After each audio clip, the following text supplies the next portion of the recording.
नमस्कार मंडळी, तुमचा विश्वास असो वा नसो, तुम्ही दरवर्षी एका अतिशय मोठ्या पुण्याचं काम करत आहात, ज्याबद्दल तुम्हाला पूर्ण माहिती पण नाहीये. आपल्या अंगणात साजरा होणारा तुळशी विवाह तो केवळ एक उत्सव नाही, केवळ श्री विष्णू आणि तुळशीचं लग्न नाही, तो आहे हिंदू धर्मातील सर्वात मोठे दान, कन्यादान.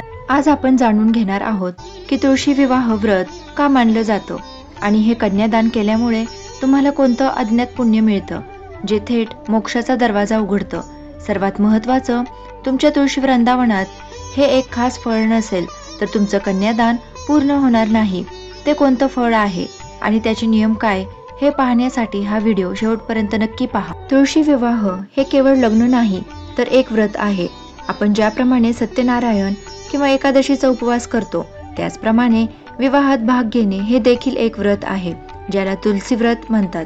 आता ऐका या व्रतामुळे मिळणारे सर्वात मोठे पुण्य. कन्यादानाचे फळ. ज्यांना कन्या नाही अशा जोडप्यांना तुळशीच्या रूपाने कन्यादान करण्याचे अखंड पुण्य मिळते. हे पुण्य यज्ञ आणि तपश्चर्या करण्या इतकं मोठं मानलं जातं. त्यानंतर आहे जन्माचे सार्थक. शास्त्रानुसार कन्यादान करणे हा मानवी जीवनातील एक महत्त्वाचा टप्पा आहे. तुळशीच्या रूपाने कन्यादान केल्याने आपले जन्म मृत्यूचे चक्र सुकर होते आणि मोक्षप्राप्तीचा मार्ग मिळतो.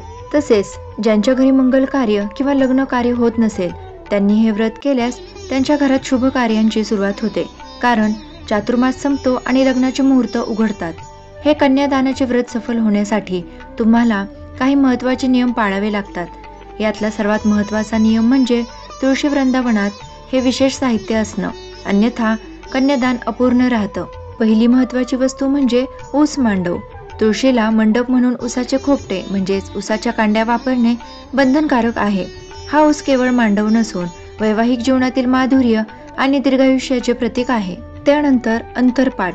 बाळकृष्ण आणि तुळस यांच्यामध्ये लग्नाच्या वेळी अंतरपाट धरणे आवश्यक आहे. अंतरपाट हा मायेचा पडदा आहे, जो नव्याने तयार होणाऱ्या नात्यातील संयम आणि आदर दर्शवतो.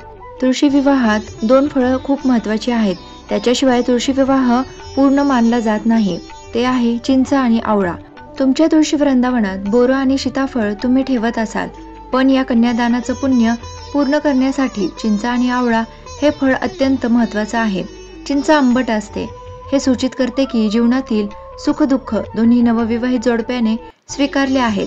आवळ्याला अमृत फळ म्हणतात आणि तो विष्णूंना अतिशय प्रिय आहे. कन्यादानानंतर तुळशी मातेला अखंड सौभाग्य आणि दीर्घायुष्य मिळावं म्हणून हे अमृत फळ ठेवले जाते. तुमच्या वृंदावनात हे 2 फळं नसतील तर त्या व्रतातील प्रकृती आशीर्वाद आणि कन्यादान हे अपूर्ण मानले जाते. तर मंडळी, आता तुम्हाला कळलं असेल की आपण दरवर्षी केवळ एक लग्न नाही तर सर्वात मोठे आणि पवित्र कन्यादान करत असतो. यावर्षी तुळशी विवाह करताना अंतरपाट नक्की धरा, उसाचा मांडव लावा आणि विशेषतः चिंच व आवळा ठेवून तुमचे कन्यादान व्रत पूर्ण करा. या तथ्यांबद्दल तुम्हाला काय वाटले? तुम्ही तुमच्या घरी तुळशी विवाहात अजून कोणती वेगळी प्रथा पाळता हे आम्हाला कमेंट करून नक्की सांगा. हा व्हिडिओ तुमच्या मित्रमैत्रिणींसोबत आणि कुटुंबासोबत शेअर करा, जेणेकरून त्यांनाही या अद्भुत पुण्याबद्दल माहिती मिळेल. आणि हो, अशाच धार्मिक पण आश्चर्यकारक माहितीसाठी चॅनलला सबस्क्राईब करायला विसरू नका. जय श्री विष्णू. धन्यवाद.